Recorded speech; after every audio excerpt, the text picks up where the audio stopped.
Et pour parler de ces élections au Bénin, nous allons à Cotonou, où nous attend Wilfried Awansou. Il est chercheur en droit et docteur en droit public à l'université d'Abomey-Calavi. Bonjour à vous. Bonjour.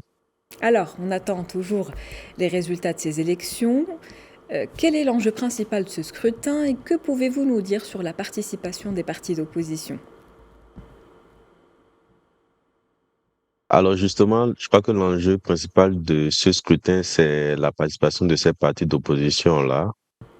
Depuis 2019, on va dire que c'est bien la première fois que des partis qui sont ouvertement déclarés de l'opposition participent à un scrutin d'enjeu national.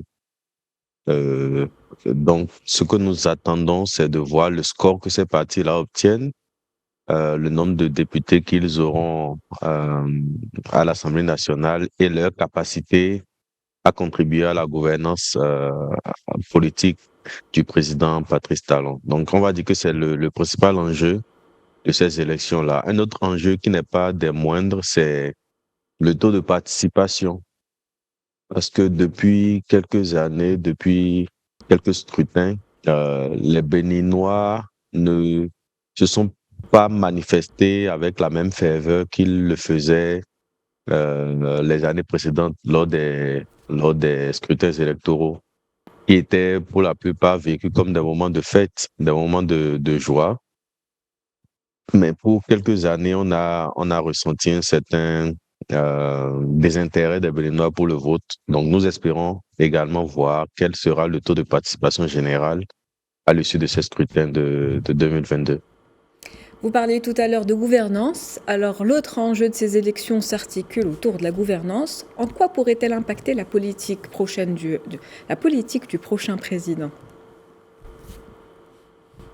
Alors, la politique du président de la République, on peut considérer ça comme une politique développementaliste. Il y a plusieurs projets de développement qui sont en cours et l'Assemblée nationale est, on va dire, un acteur important dans la mise en œuvre de cette politique-là, notamment pour le vote de la loi, le contrôle de l'action gouvernementale. Donc, avoir une assemblée qui soutient fortement les actions du président de la République, on va dire que c'est un moyen pour lui de pouvoir mettre en œuvre sa politique sans beaucoup de difficultés.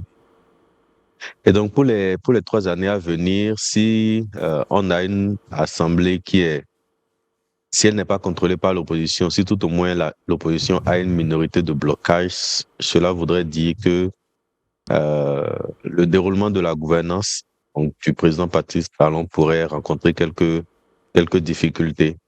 Mais au-delà de ça, il y a également des questions par rapport on va dire des lois que certains jugent à polémique, certaines décisions qui ont fâché le peuple béninois et qui pourraient être ramenées sur la table des discussions à l'Assemblée nationale si l'opposition avait une voix suffisamment forte pour pouvoir ramener ces sujets-là.